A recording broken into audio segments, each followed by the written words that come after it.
Welcome back to the Shot Movie Podcast. I'm your host, Vincent. And I'm Johnny. Welcome back to the show. It's great to be back in the studio again for another episode.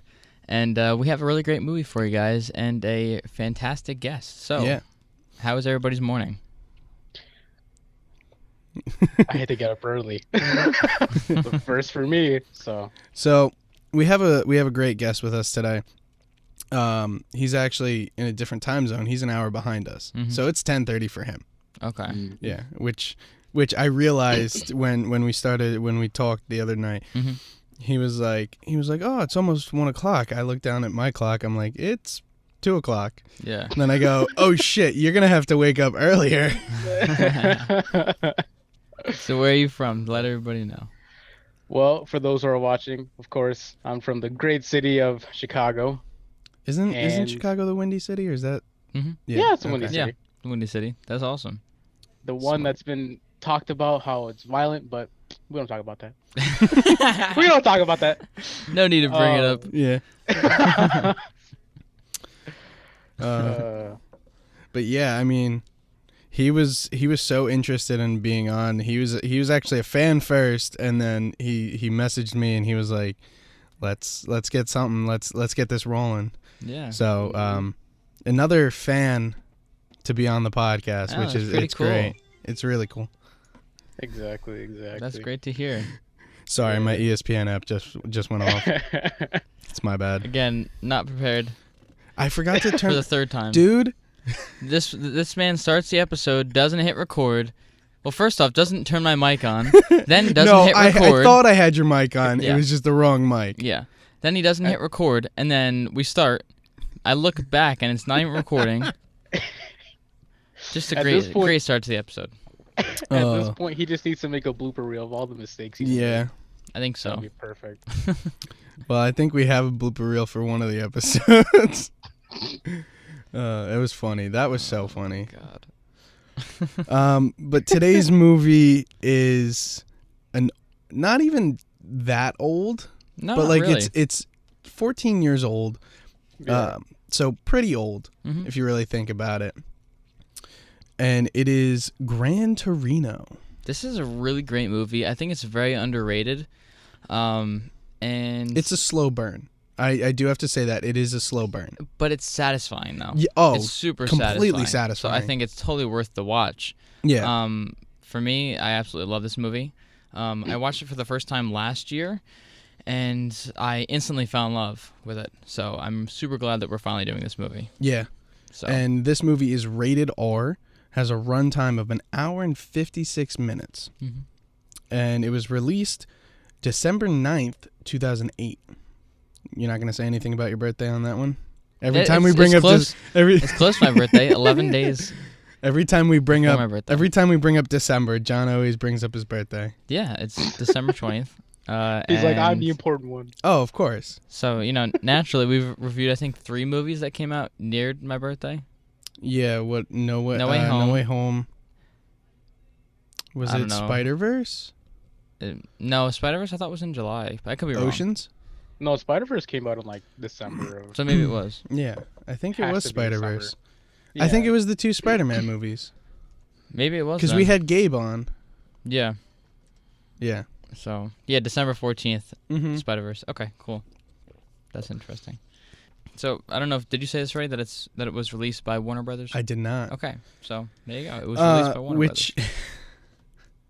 If you guys know, Warner Brothers is kind of banking on the new movie Don't Worry Darling to do really good, because if it doesn't... Really?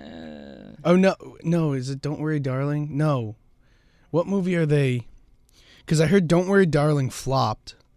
Yeah, I heard it was really bad. Oh, Black Adam. That's what they're betting on to save Warner Brothers pretty much. That's because they're pretty much bankrupt now. Oh yeah. They have no money. They're done. And plus they're milking the fuck out of The Rock, so they're just hoping that, Oh yeah. Yeah. So that's a whole other subject for another time. Yeah. The Rock, Dwayne. Good old Dwayne. Good old Mr. Eyebrow. But I don't know. I don't think I'll see the movie, but I'm not going to see it in theaters. What, Black Adam? Yeah. I don't know. Same with The Flash. Yeah. Those two. Or Flashpoint, whatever you want to kind of technically call it. Too far gone for me at this point. I'm not gonna waste my time or my money going to the theater to see it, but I'll find it. You'll somewhere. Indulge yourself in it. Yeah, somewhere. So, I want to talk about this movie now. Yeah. Gran Torino. I want to hop right into it.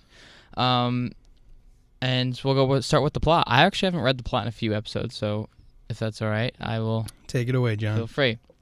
Okay. Gives me time to wake up and drink my coffee. Yeah, because I'm sure you literally woke up, 40 minutes ago? About an hour ago. Yeah. About an hour. You take like 9 hours to wake up. So. All right. Anyway. Take it easy. Retired auto Sorry, worker. you just made Chris almost spit out his water.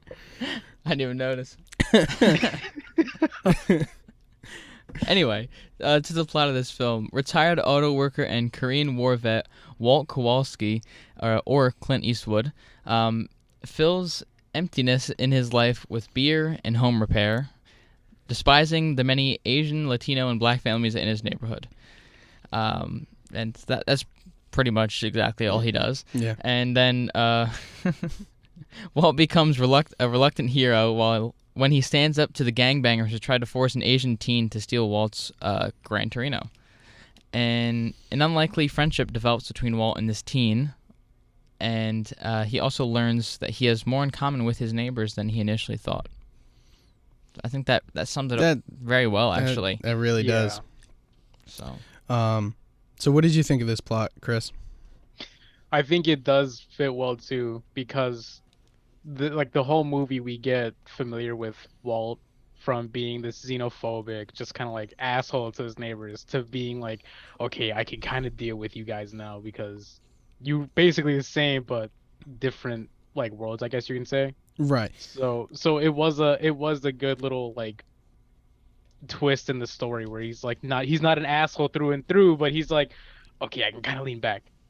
So right. It's a really interesting plot, but you do have a point. It does have points where it's like just drags down. So yeah, like I think the whole beginning was very good, but also very long. Yeah. No, like I understand that they want to like make us feel for the character, right? And how like he lost his wife and his family kind of sucks. Yeah. But I feel like it kind of just took a little too long. I don't think the funeral scene was too long. No. I think that was appropriate, but just getting to now, Toad and Walt actually meeting and talking for the first time. I feel like that just took too long. Yeah.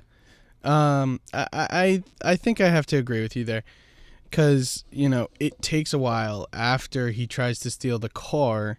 Yeah. For them to actually kind of jump into this. Well, they have that whole barbecue, and that takes up a good amount of screen time. Right. So I just feel like the pacing was one of my pretty much my only gripe with this entire film. Right. For the most part. Other than that, yeah, it was really good. Just the pacing of it was my main issue. I think for that barbecue scene alone, I don't know. I guess I was thinking way too into it, but I guess the reason why they shot that shot alone was they wanted to make you feel like you're in Walt's shoes. They wanted you to make you feel like, I don't know these people. Yeah. Right. They're like out of worldly, and I don't know who they are. So I mean, I guess watching that scene alone, it was something like interesting to see from Walt's perspective, because when we see these people, they're like cutting up chickens and they're rolling like, I guess, animal bones or something. I don't even know what that was. To be honest. It makes you look into Walt's shoes, because Walt's very xenophobic. Yeah. So he's gonna sit there and say something. He's like, I don't like y'all. Like, y'all are weird. Yeah. Like, honestly. And he did. Yeah. Yeah, exactly. And then like you see a transition later on where he's like, he doesn't see them as barbaric. It just kind of cuts to them being more like human, is the best way to put it. Yeah. Right. That's true. And then they're just piling food on his plate. Yeah. That was so great. He's like, I don't want any more stuff. But like the thing is, with anybody that's Italian with their grandmother, that's literally what they do. Same thing. It's like, you look skinny, eat. It's like, Grandma, I'm fucking 300 pounds. Yeah. Like, stop giving me food. And then they'll be like, oh, you look a little chunky. You should go on a diet. Yeah. And then the next time they it's see like, you, Grandma, you've been feeding me this food. I know. And then the next time they'll see you, you gotta eat. You look too skinny. Come on. Dude, it's like the guilt trip. They'll be like having a gun to your head and being like, you gotta I know. take this fucking food. It's like, ridiculous. I just said I didn't Wonder. That's how it was growing up, man. It's like those TikTok memes. It's like my boyfriend says he doesn't love me anymore. No, I said we have coffee at home. Exactly, man. Hell. Oh God. My grandson says he doesn't love me anymore. No, Grandma, I'm full. Pretty much. So with a great plot comes a great cast. And Yes. who is our main guy here? We have Mr. Clint Eastwood as Walt Kowalski. Or Wally. Isn't that what she calls him? Yeah, she does call him Wally. Yeah. He doesn't like pissed that, though. off. No. He just goes, "Don't call me Wally." Yeah. It's so funny. Dude, there were so many bits of this movie where I just like gave out like a little chuckle. Oh my God. This despite this being like a kind of serious film, it is so fucking funny. Yeah. Heavily He has racist. colorful though. language. Gonna put that out there in for this episode. It is very heavily racist. Oh, absurd. It is really bad, but Yeah. like Walt is just a very funny character. Like, he just says whatever is on his mind. Yeah. And some things are really, really bad and racist, but like there's little bits that are fucking hilarious that aren't racist. Oh yeah. You know? Dude, there's not like one moment where I go by where I'm like, okay, he's gonna be tame now, and then immediately he just goes up to somebody, just spouts racial profanity. Yeah, I'm it's like, so bad. oh, okay, you're not done yet. Dude, the one scene with the black guys on the street when he meets Oh my God. Sue for the first time. Oh my Dude. God. Even the I think sister, that's popular. she was pretty bad too. She was like, "Oh, you're gonna hit me, and that's gonna make the stereotype even more real." Oh, And yeah. I was like, "Oh God, that is rough." Oh Such God. a fucked up moment. Well, Mr. Clint Eastwood is known for the Dollar Trilogy from 1964 to 1966, Dirty Harry, Unforgiven, $1 Million Baby, and The Mule, which came out in 2018. You know, I was really excited to see The Mule, and I actually totally forgot about it. You never watched it? No, have I you? didn't either, no. Chris, did you see it at all? Isn't the mule about like there's like some guy who transports He's like, drugs yeah, across I was Yeah. going to say, he's like a drug trafficker He's a or drug something. mule. Yeah, he's a drug mule. I didn't. Except he doesn't stick him up his ass. I was 50-50 much. on watching it because I heard it was okay, but then I hear people saying it's shit.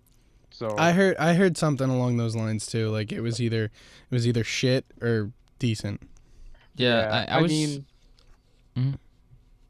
I don't know. It looks like an interesting movie, but I didn't want to take up the face value and be like, oh, it's a good movie, and then come out. Yeah, so Clint Eastwood in The Mule, man is in his 80s, late 80s, and looks old as shit. But I give him all the props in the world.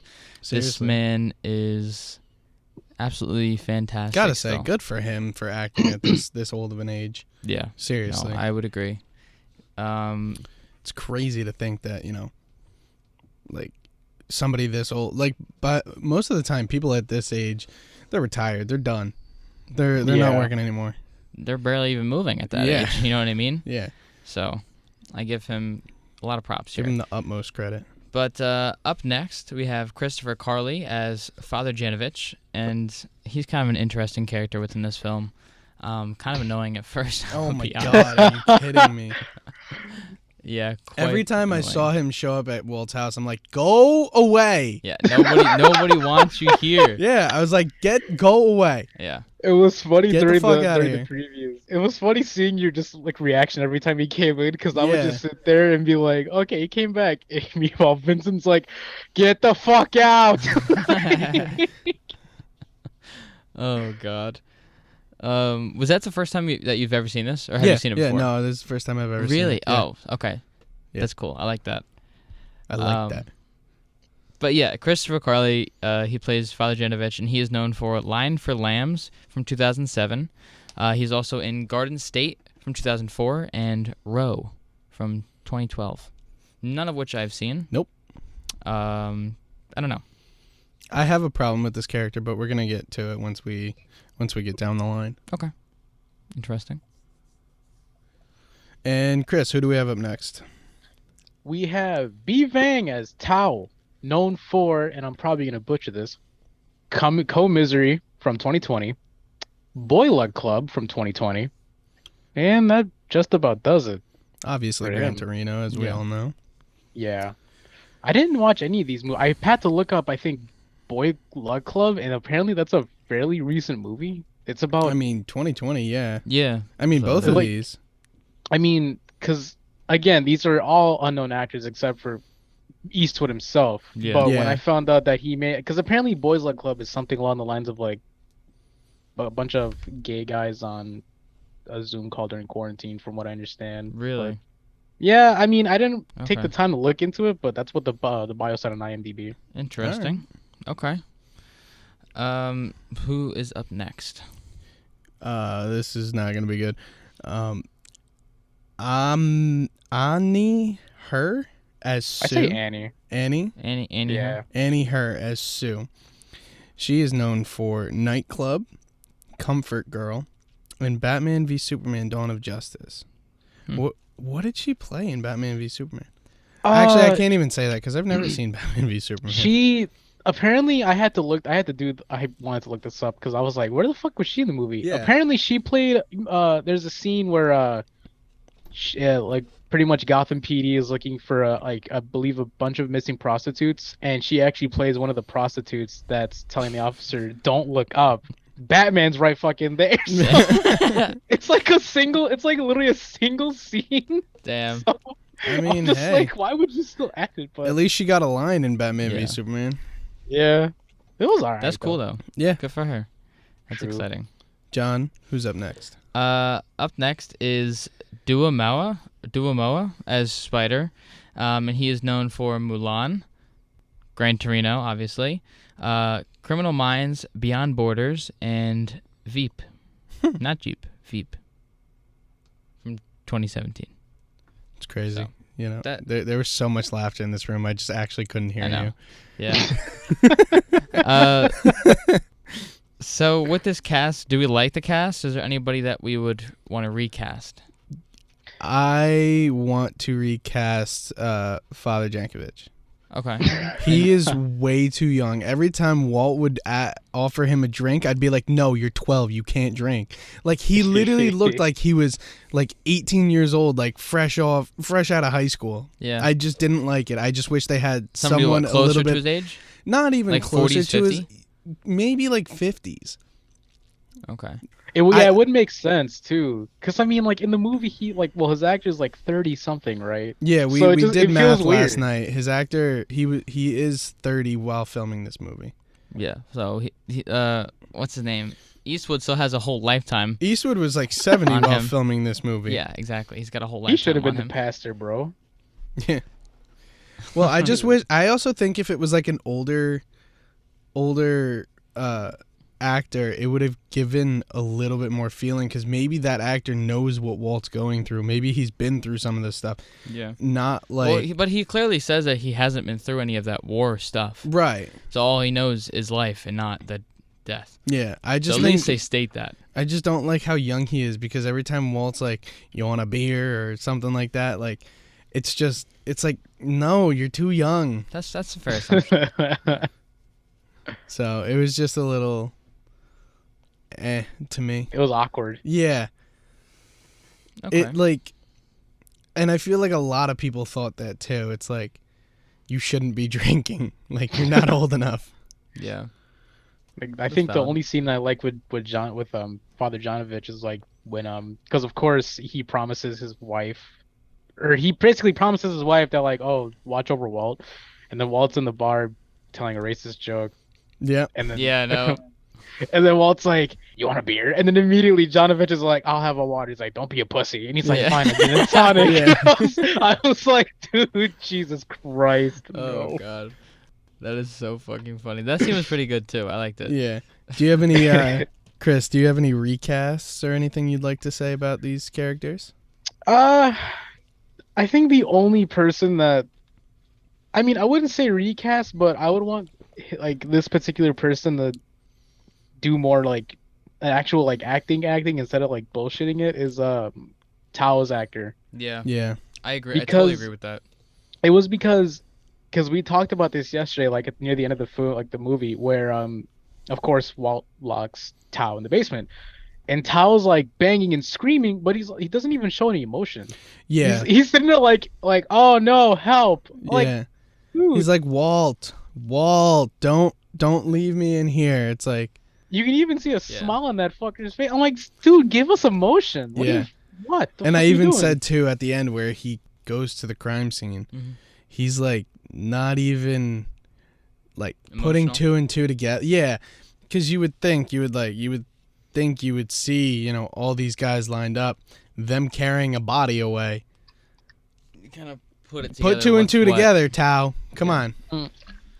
Yeah, it was ridiculous. I mean, I didn't really care because it was kind of funny just seeing him like pull this like weird stunt where he's just trying not to show.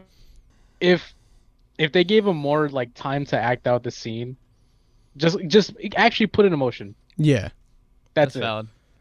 I would have liked that too. Yeah, I mean the first entire half of this film, dude just isn't acting at all. He's just sitting there or standing. Yeah, dude doesn't barely sitting there like with his head lines. down or doing something with his head down. Yeah, I don't know. I don't love it. Yeah, to be honest. So, but yeah, I think I agree with Kris on the Tao bit, but also I would like to recast, you know, Father Janovich. Yeah, Janovich. Yeah. Okay. Yeah. So, yeah. So since we went through the cast, who is our director of this film? Our director, you may have heard of him. I'm not sure. Mm-hmm. It's Clint Eastwood. Really? Yeah, I don't know. Many talents. Have you heard of him? No. Yeah. Clearly, he's a man of many talents. Has some director history or experience. Yeah, he's directed a couple films, including Sudden Impact, $1 Million Baby, which he also starred in. I don't know, this small little film, Gran Torino. Never heard of it. Yeah, I don't know. No. And Sully. Is that the plane one with Tom Hanks? Yeah. Yeah. Interesting. It's a good one too. Yeah. There was another movie like that. Yeah, it was called, what is it? It was like Flight. Something. Who was Denzel was the Denzel Washington? Yeah, he was the pilot. Shit. I know what you're talking about. I think it was called Flight. I don't know, to be honest with you. And the thing is, like, he was hammered when he landed that like fucked up plane. Hammered. I don't even know. Completely gone. No idea. Yeah, I think it's called Flight. I'm gonna look. Yeah, it is. Yeah. Okay. Cool. Yeah. I like that one. I did. Yeah. Yeah. Okay. So there really are no visual effects in this. Yeah, I mean, granted, this is from 2008, and the movie just kind of doesn't call for it. Yeah, and I think even the gunshots were practical. You know, they could put it like the vest that has the You know, they could do that. So I think because to me that's what it looked like. It looked like they didn't want to do any visual effects or special effects. They wanted it all to be practical. Yeah, that's true. And maybe it just wasn't within their. Maybe it just wasn't within their budget. I mean, maybe they didn't put money aside for those. Kind of because effects. Who knows? I feel like Eastwood wouldn't want that. Yeah, and maybe back then it was just too expensive compared to now. Possible, anybody could do it for nothing. You know what I mean? But in 2008, maybe it was a little harder to come by. We don't know. It's possible. Maybe that was just his vision for this film, that he wanted it to be practical. Who knows? Who knows what they did? But now we get to jump into my favorite part of this of our episodes, our cinematography. So, Kris, we'll let you take the floor with any cinematography that you want to mention. I think the only thing I can mention, because it's something that I noticed, and plus my brain was kind of out there late at night, so I do notice that there are a lot of wide shots. So of course the first one that we noticed right away is the church scene with, of course, wife's Walt, like her procession. Wife's Walt. I was about to say something else. Wife's Walt. My brain's fucked up. Anyway, so it's wife's. Wow! Oh my god! God damn it! Okay, it's Walter's. Holy shit! Never mind. I'm gonna just say his wife's, procession. You see a wide shot of like the pews and then the altar, but we also get his shot of the house. So of course him mowing the lawn, and could have sworn there was another one, but I don't know if it was. I believe it was like a panning shot too at the end when he gets gunned down by of course the gang. Mm-hmm. But I don't know if that's also a wide shot. But well, they had another wide shot like right before while he's going through everything, mowing the lawn again. Like literally same shot. Yeah. Didn't they add isn't it just the same shot, but it's just like the Hmong like community giving him food after like the whole fight? Yeah. Yeah. Yeah, I wrote that one in here as well. Yeah, I said when Walt is mowing the lawn, they have they're real close up on the lawnmower, and then it kind of just like backs up and tilts up towards Walt. Yeah. And then it kind of like keeps backing up, and you see all these the people walking in with the food, and it's a really nice shot. The whole like sequence with that is really, really beautiful. I really enjoyed that. So yeah. So first of all, there's a shit ton of jump cuts in this movie. Yeah. But jump cuts are literally the norm now. Yeah, I mean, you don't transition anymore. There were some transitions. They used a lot of dissolves, but it was kind of in that montage in the middle of the film. Yeah, exactly. But other than that, it was mainly just jump cuts. Because literally jump cuts are the norm now. Yeah. You're not going to see like a transition or a wipe or a fade. You may see a fade here and there. Yeah. But you're not going to see, a wipe or anything like that. It's always, majority of the time, it's just always going to be a jump cut. The only time you see anything like that is in like Star Wars nowadays. So yeah, that's really it. Or these like, I don't know, sci-fi-esque kind of movies because they take from Star Wars. Yeah. So that's really it in terms of that. Yeah. There was one scene that I enjoyed a lot, the cinematography for that. It was the fight scene where he's trying to get where Spider's trying to get Tao to come out and join the gang.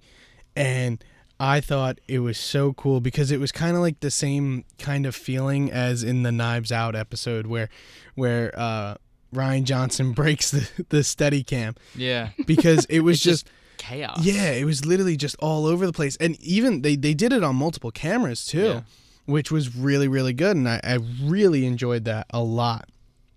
Because it's jumping all over the place and the camera's shaking and it really puts that feeling into it, like, oh, this person's actually like seeing this or being a part of this. Like it's kind of like putting you into their place. Yeah. Which I really enjoyed. It made you feel it. It made you like feel like you're there. Right. Which is cool. And when movies do that, it kind of pulls you in more. Yeah, I just really, really enjoyed that. I love when movies pay attention to details like that and like do stuff like that gives the audience a little more perspective and more feeling to the actual scene. Yeah, no, I agree. I think that shot and that entire like sequence was really, really well thought out. Yeah. By Clint Eastwood, if that was him that had the idea for that shot. But it was just awesome, and it really makes the audience feel like, oh, like I'm actually kind of am in it because it's just chaos. So I thought that was really awesome. Yeah. Oh, okay. I have one more here at the bottom. Sorry, I thought you had another, but I did. But I'll let you go. Okay.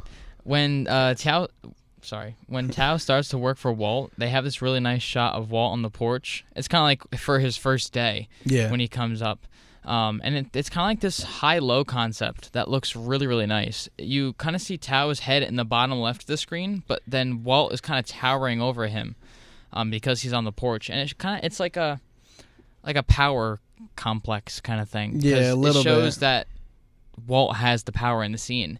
And not just that, but they follow what's his name, Walt and Tao as they walk to the steps of the porch. Right. I don't know if it was on a like jib. Maybe it was a jib, or maybe they had it on one of those what the hell is it called? The rolly things. Yeah, I know exactly. I can't remember what it's called. But for those of you who don't know, a jib is one of those. Isn't it a dolly? Isn't it just called a dolly? Yeah, sorry, it's a dolly. Yeah. That makes so much more sense. Because one of the camera moves is called a dolly. Yeah, dolly exactly. in, dolly out. But yeah, for those of you who don't know, a jib camera is one of those cameras that's on a big arm. It's literally just on a crane, pretty much. Yeah, that's all it is. And you can move it manually, and that's how most shots are done these days, and it just looks I'm actually starting to work nice. with the jib in one of my classes. Yeah, I know, you told me about that. Really cool. Which is really exciting. So Jibs are fucking expensive as shit. Yeah. They're Don't break cool 'em. as shit.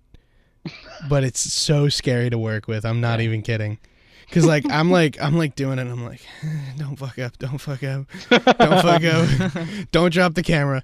And one of my professors is like, go lower, go lower, go low. I'm like, dude, you're gonna make me break this fucking thing.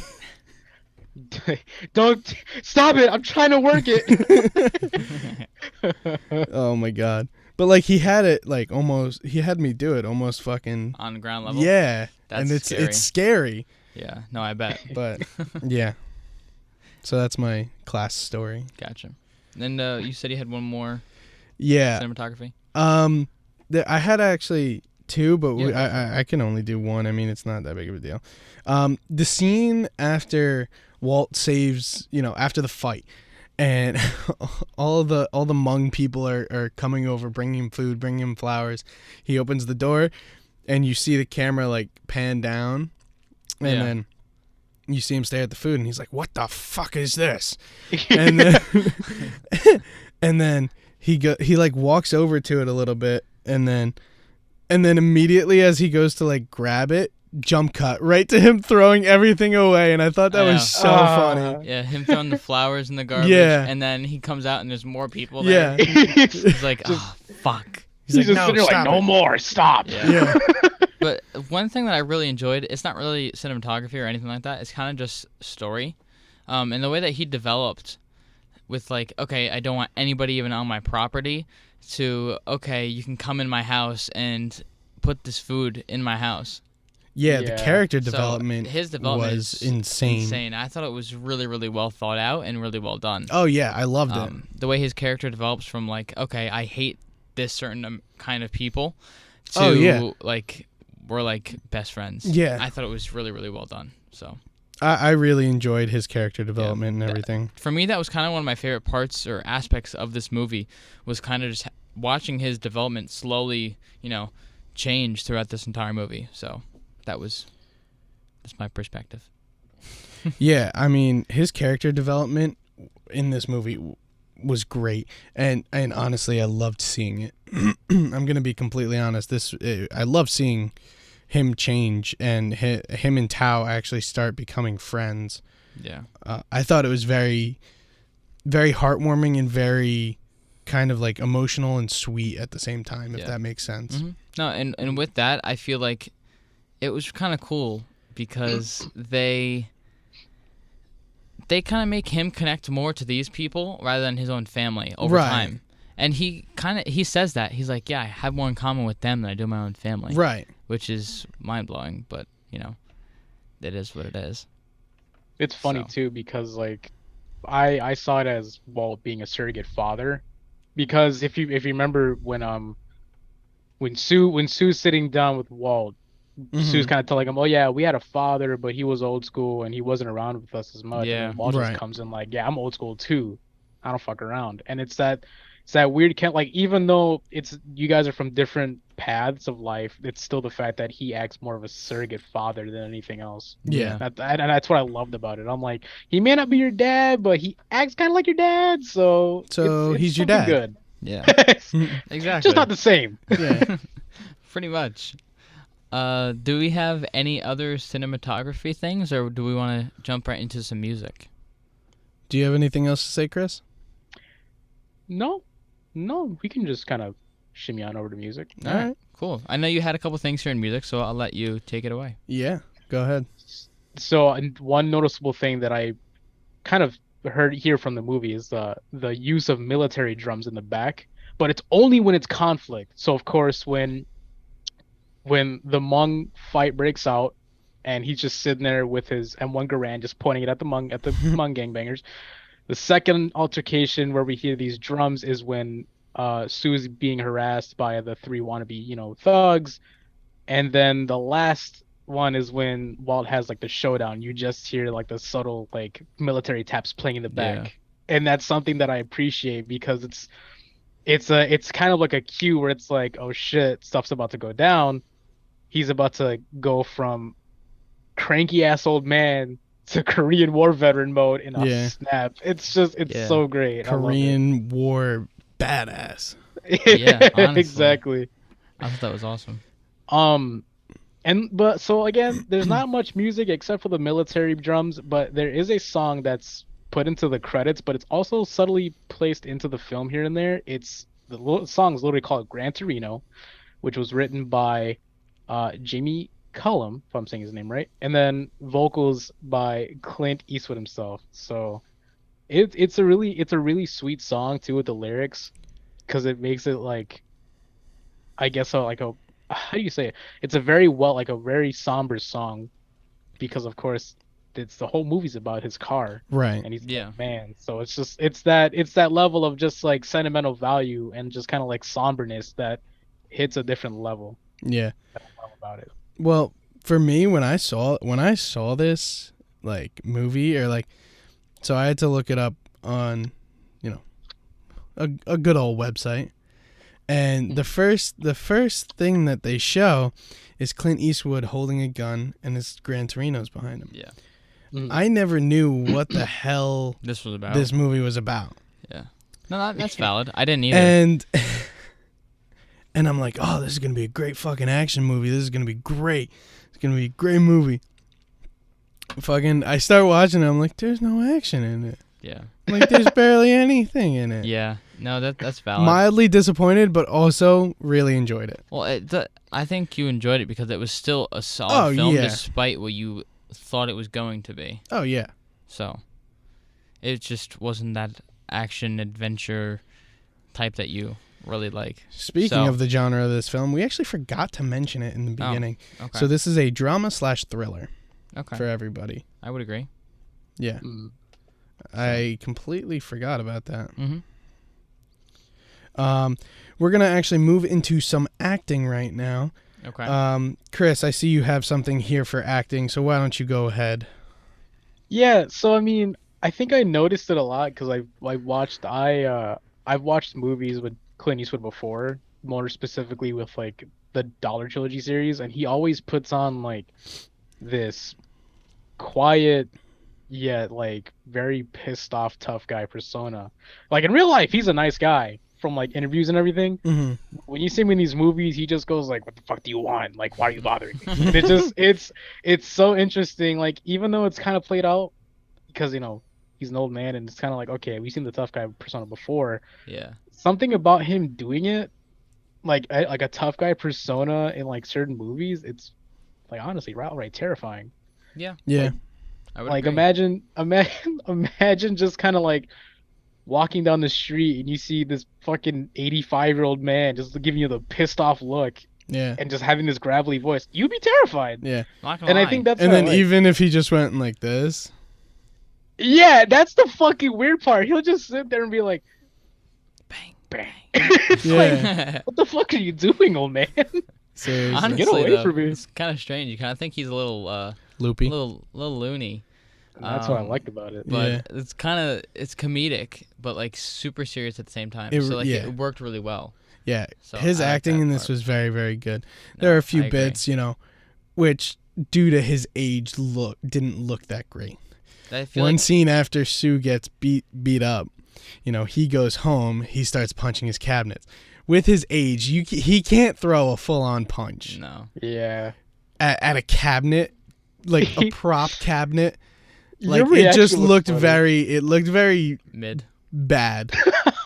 No, not even mid. I have to say bad. Okay. Your reaction to it was hilarious because like as the scene goes on, you're like, that's a weak ass punch. I'm like, Yeah. he's 85. Yeah. He's 87. Like what?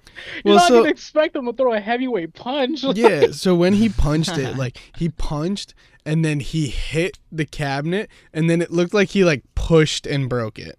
Yeah. It was just kind of little It was bad. kinda bull. Yeah. Little bad. Yeah. All right. That's But fair. that's due to his age. I'm not, putting that under acting. That's just due to his age. All right. So we just know that you hate old people now. So that's good to know. Whoa! So Vincent hates old people confirmed. yep. John says he doesn't want to do the podcast with me No. anymore. I don't want someone who's anti-old people, anti-elder. Damn. Not good. We're done here. Good night. You're done. John actually just starts playing an outro. Jesus Christ.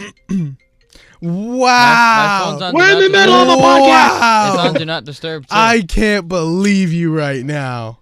It's on Do Not Disturb, too. Ridiculous. It's Joe. How Are you dare fucking you? kidding me? Mm-hmm. Call him back. Call him back. My phone's on Do Not Disturb as well. What an asshole. Oh, Jesus Christ. So anyway, we can move on here. The script and improv, there's really not too much there. We just wrote who wrote the screenplay. It was done by Nick Shenik. Is that? I think it's a Shank or Shenik. I'm not sure. Okay. And the story was being created by Dave Johannesson, right? Yeah. Mm-hmm. Yeah, sounds about right. And that was really it. There's really not much else to talk about that. I think the script was done well. The lines were fucking great. Script was good, yeah. I loved it. Yeah. This whole script I thought was pretty solid. It was really good. Even the part, even like the parts where, Walt's actually about to tell his, son what's going on with him, and then he goes, "You know what? No, he's busy. Never mind." That was really well done. I like that scene a lot. I thought that was very, very good, and we see he's got something wrong, of course. Yeah. I mean, bro is bleeding from the mouth. So yeah. But I thought that was very, very good, and like there were very there are little bits of this and like little one-liners that were very, very good, and I think were funny, that were well done, and it did help move the story. That's pretty much it for the script, though. That's all I gotta say. No, I think some of these one-liners were fucking super racist. Oh, but, yeah. Other ones were like fucking hilarious. Oh yeah. Like his comebacks in this movie were so good. There were so many great quotes that just came out of like Clint Eastwood's character alone. Yeah. Like literally on the IMDb, it's just a bunch of like racist jokes. It's yeah. Fuck. But that was his character, and it was done beautifully. So I have no complaints about that. But now we're gonna jump into mistakes. John, do you have any mistakes? Did you find any? Actually, yes, I had one in here, I think. Mm-hmm. Yeah, no, I only had one. Sorry, I thought I had more than that, but no, only one. When Walt is in Tao's house for the barbecue, he's in the basement, and he fixes that wobbly dryer. Mm-hmm. He actually puts his beer on the washer next to it, and then he walks away. But in the oncoming, the next shot, it shows him with the beer again, but it doesn't show him like pick it up. He walks away clearly without picking it up. Right. So it's like it's a little continuity thing. But it's simple. But I noticed it. I had to put it back and rewatch it. Like, okay, he clearly doesn't pick up the beer at all. Yeah. So, Chris, it is what it is. What you got?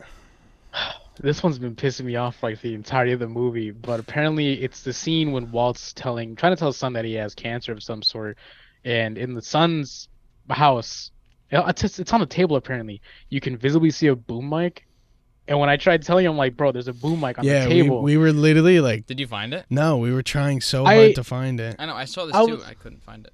I believe because it said it on the table. I was looking at the kitchen countertop, no boom mic. I noticed something gray and fuzzy on the side where like the apples were, but I couldn't see it because it was like a small pixel. Yeah. So I mean, I don't know. It pissed me off for the entirety of the movie.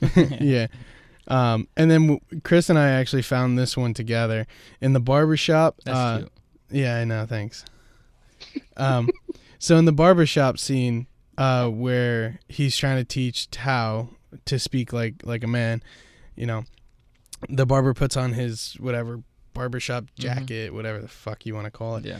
He zips it up halfway, and then the camera cuts to Tao leaving and then walking back in, and then you see it's fully zipped up, and then it cuts away from the barber again, and then it's half zipped again. Oh, okay. So, I didn't even notice that, but yeah. I noticed he put on the jacket. I just didn't even think to look at the zipper. Yeah, so it was half, and then almost full, and then half again. Okay. And the reason I was able to tell is because I counted how many buttons I saw on the dude's shirt. You always got it. You always got to look. Yeah, I didn't even think to look at that. I'm gonna be honest with you. Yeah. But. Damn. And there's one more. Clint Eastwood actually looks directly at the camera when he's being fitted for a suit. What part of the end? That's at the end. Okay. Mm-hmm. Gotcha. Yeah. I couldn't remember. And if you really think about it, it's very quick, but I think he was like, you know what's going to happen. Yeah. Exactly. I think it might have been something along those lines. Subtle nod. Yeah. It would have sufficed. But yeah. That's pretty much all we have for mistakes. There are probably thousands and thousands of mistakes in all these movies, but we miss them. Yeah, I'm sure there were a few more that we just didn't see. But if you guys want more, go look it up online. I'm sure there's plenty of online sources that have them, but these are just ones that we noticed. So now, the man with the only one that put Easter eggs on, take it away. So there's only 2 Easter eggs that were noticeable because why not? Walt's dog in the film is actually Clint Eastwood's dog, Holly. It's a Labrador. Thought it was a golden retriever, but I had to do a quick research, like Google search on that one. And the second one, it's a Labrador, not a retriever this time. I made my mistake. There we go.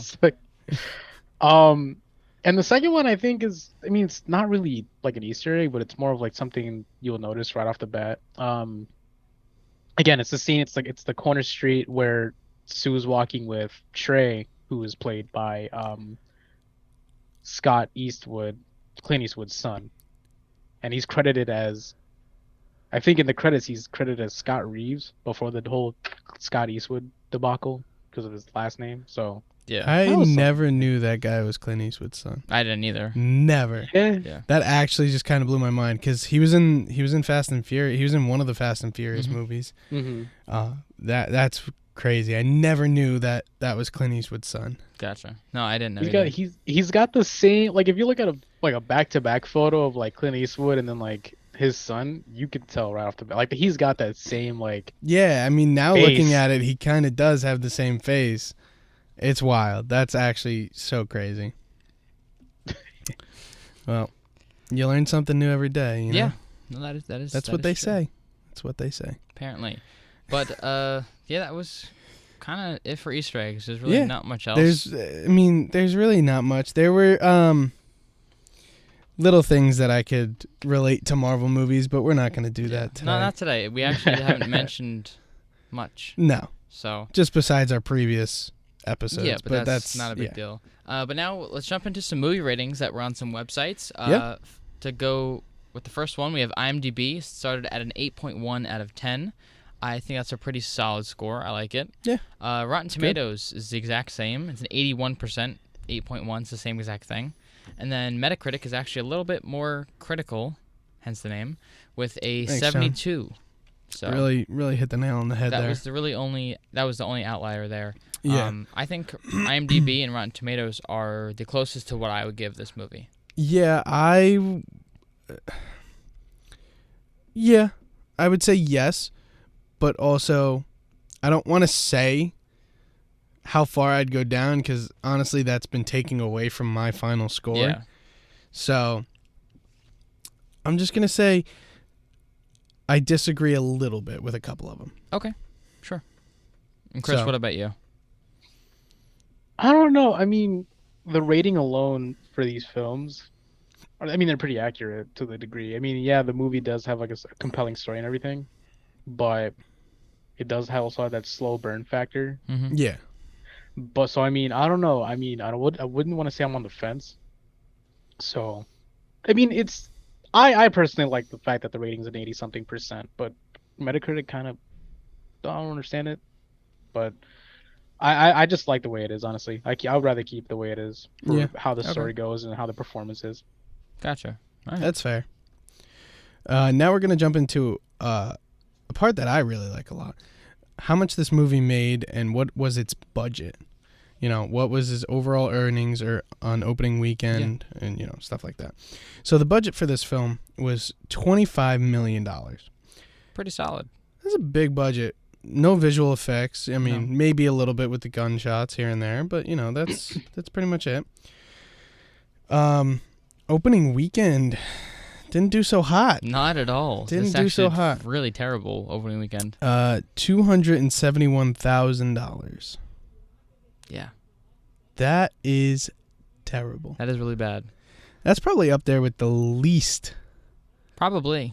Like the lowest grossing movie of all time. I wouldn't disagree with that. But don't call it a comeback.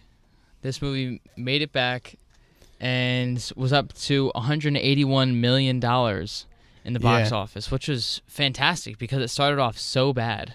Yeah. So I mean, it really did make a comeback, and that's pretty much it. I mean, I can't really say much more about the budget. I think it was really impressive. So I love it. Yeah. There were a few awards, but if you want some bonus content, we'll get Kris back and we'll record some bonus content for you guys. So with that, we'll jump into our favorites, and then we can, as you say, wrap it up and tie it with a bow. Wrap it up and tie it with a bow. So we'll let you start first, Kris. What was your favorite scene and your favorite quote from this film? This one's probably going to get you guys canceled, so whoever's listening to this, I am so sorry. Favorite scene of all time, because I guess it's the most, not quoted. Mm-hmm. Well, I mean, it's quoted, but it's also, one of the most, amazing pieces of cinema. It's the street altercation scene. Hold on. I just read John's, and remember when we were watching it last night, and I go, I'm going to change my quote to that? Yeah. That's exactly what John wrote. I think I just hyped it up too much. I love you, Kris, so and I think we should let John go because we just made such a big deal out of this. Right, also, don't pull out those icebreakers if you're not going to give me one. There you go. Jesus there we go. Christ. Okay, so for me, my favorite quote, I'll go with that first before my favorite scene. My favorite quote is from Walt. This is when he's at the barbecue. Again, I really like that whole barbecue scene. It was a little slow-paced, but I really enjoyed it. This is when Walt is talking to Toad. He says, let me give you a little more context. There's this girl in the basement that's been talking to, not even talking, She's looking been at him. Yeah. And Toad is kind of just oblivious. So Walt says, yeah, yum yum. That's what he called the girl. Mm-hmm. He says, yeah, yum yum. Yeah, nice girl. Nice girl. Very charming. I talked with her. Yeah, but you just let her walk out. What the fuck? Oh, never mind. God, you're so dumb. Sorry. But you just let her walk right out with the Three Stooges. And you know why? Because you're a big fat pussy. Well, I gotta go. Good day, pussy cake. No, it's just puss cake. Puss cake. Sorry. Funny thing is, I put my quote in. Yeah.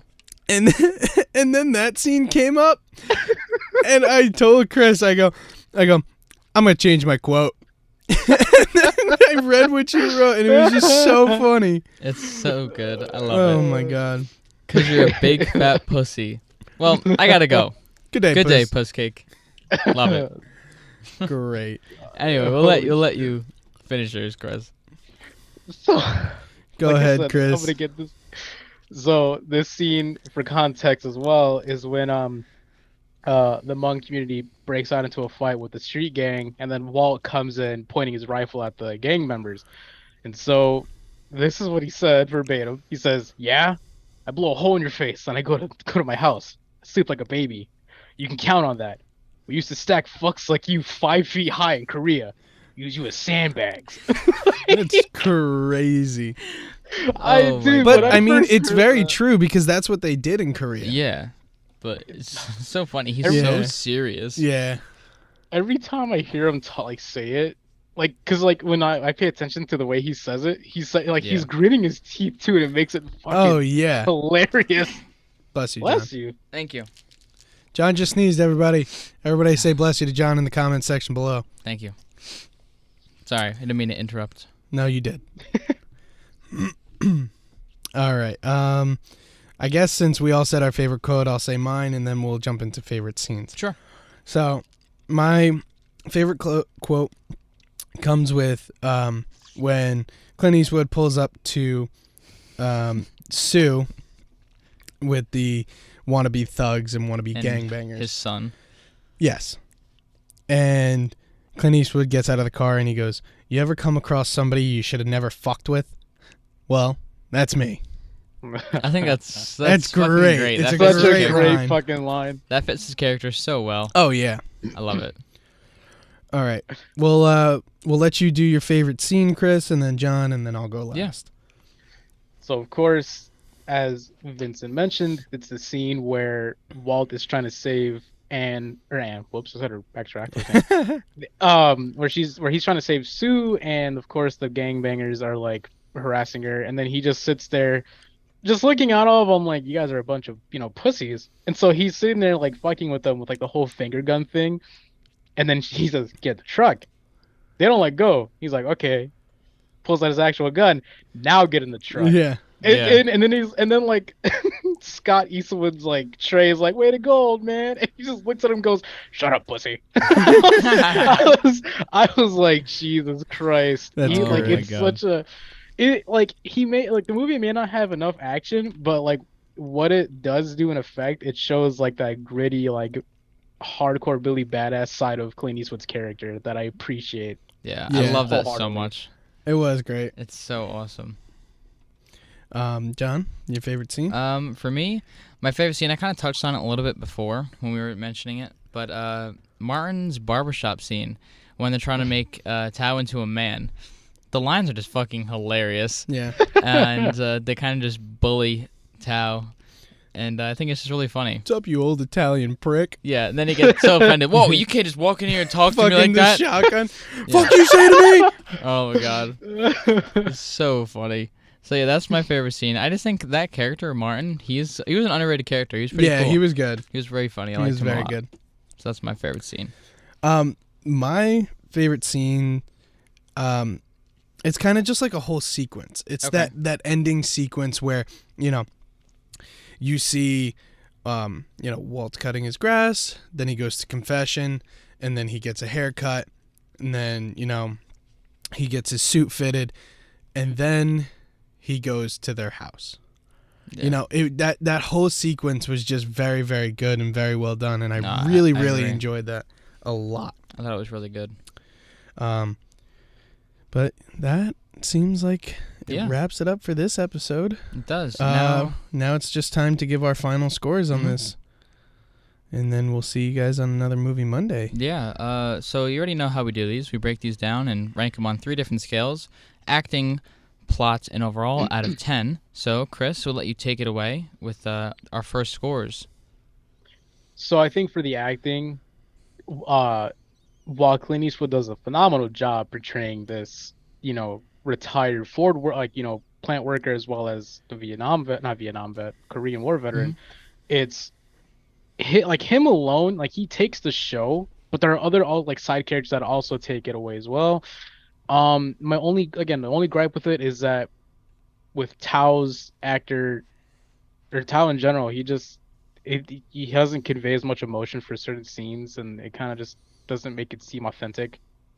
But but overall, I think for that alone, I'm gonna just stick with like a 8, 9 around there. I'm not gonna give it a full score, but just kind of like around that area, because while it is good, I just wish they could have done a little bit better with some of the Hmong actors and actresses and give up more of like humanity instead of just kind of being like, let them be. Let them show more emotion. Let them do more stuff. I feel like there's some of them just didn't have personality. Yeah, in a way. So, I think Sue was the only one that really kind of had her own personality and was funny and witty, talking back to Walt. Yeah, well, she was one of the only ones who actually talked. Yeah. So, I think for the movie alone, I guess because I love Clint Eastwood films, so I'm probably gonna get some people saying no and yes. I'm gonna give this a 9 out of 10. Okay. While it does have a slow burn, I think what makes up for it is, I believe, the setting it's in, because it's Detroit. The setting design for not set design, but set locations more or less too, but as well as just the atmosphere that you get from this movie. It's their movie is just this crazy old white guy who served in Korea just being a hard ass, but it's more deeper than that. And I think the movie it does phenomenal with not only with like the setting and just everything else. It's something more that I appreciate from it that still kind of bugs me a little bit. So I think alone I'll give that like a 9 out of 10 because the story was great, the setting was great, and overall the tone of it shifts from being like fucking hilarious to just being like, oh, this is serious. Yeah, I would agree. Now, did you rate the plot, or is that what you? I think the plot. The plot like has that slow burn. Yeah. Because I guess they want you to feel more attached to Walt than anything else. Yeah, I think so. And it kind of does hit home for people who just kind of like, they never had a father, but they had somebody who kind of relates to that father figure. Yeah. Yeah. So the plot alone was great. I think the only shitty thing, I guess it's on Vincent's part too, is with Father Janovich. Yeah. Like the plot with him where it's like he just comes in and tries to talk with Walt. It's like just wasn't super necessary. Yeah, like they're like he could have at least just like waited at his fucking chapel and just, I don't know. I mean, I guess because I'm nitpicky with like just him walking inside of the house unannounced. Yeah, it was just kind of weird. Just like he showed up almost every single day. It's like, man, go home. Yeah. And he gives this man shit, and I'm just like, shut up. Yeah, seriously. I know. But overall, I did like the plot. The plot, like again, slow burn, but I do love the fact that the movie kind of catered to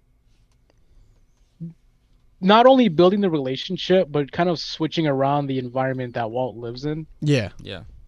So that alone is like a 7 out of 10. Yeah. Okay. It was very good. All right.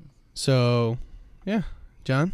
For me, with my acting, I'm gonna give it a 7. I liked Clint Eastwood a lot, but everybody else was kind of just there. You know what I mean? No one else really impressed me. Maybe Sue. She was. I liked her performance, she was very those good. Those were really the only 2 characters I liked. Yeah. I mean, I liked Martin as well, but he was in the film role. for like 4 5 scenes. minutes, if that. But no, I give it a 7. Clint Eastwood and Sue were the main characters that I really enjoyed. Everybody else was kind of just mid. Yeah. And plot, I'm gonna give it a 8. I would go higher because I really did enjoy it, but it just, like we've been saying, it's kind of slow paced, and some scenes and some things in the plot we didn't necessarily need as much.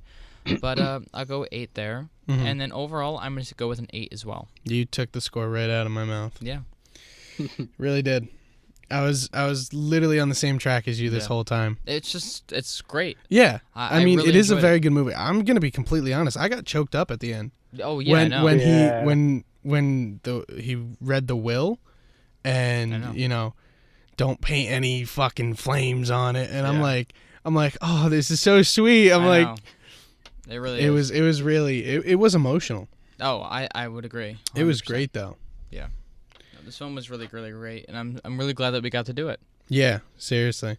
Well, thank you, Kris, for coming on the show. Like we tell all of our guests, we will definitely get a shirt out to you. Yeah. As soon as we can customize, you can, you have my info. You can always message me on what you wanted to say, all that sort of stuff. Yeah, and speaking of merch, we have a discount code for this episode. Use code Torino for 15% off at oneshotmoviepodcast.com. Yes, that is TORINO. For 15% off your order. Cop that new merch. T-shirts, sweatshirts, mug, cup. Phone cases, which are fire. Yeah. Both got them on right now. So, pretty cool. Had to get rid of my ID picture. Yeah. Didn't want to show my ID. Exposed. Yeah, but that's really it. Definitely check out the merch, oneshotmoviepodcast.com. There's some really great stuff up there. I don't know. There's not much else to say. Don't forget to like and subscribe. Yeah. Once again, a lot of our viewers are not subscribed. Only 30% are. So definitely hit subscribe if you want to see us again, and don't forget to hit that notification bell for to be reminded. Tuned, when we upload a new video. And Kris, is there anything you want to plug? No, I just had one hell of a time, honestly. Yeah, I mean, Awesome, well, man. thank you for being here. Yeah, We really thank you so appreciate much. you coming on the show. Yeah. It's great to actually, see that people like it and like want to come on the show. So and it's not just people that we know. Yeah, It's exactly. not. I would say random people, but you're not a random person anymore. You're I mean, somebody even we know though now. even though he we met over Discord and he found the show over Discord, I think it's so cool how he just wanted to, we talked for so long, and we're cool now where he's like, can I be on the show? And we're like, yeah, fuck it, why not? I think it's so awesome. So yeah, thank you so much for being on. We had a great time. Yeah, no problem. Yeah, that pretty much wraps it up. Thank you guys so much for tuning in, and we'll see you on the next Movie Monday. Yep, that's a wrap.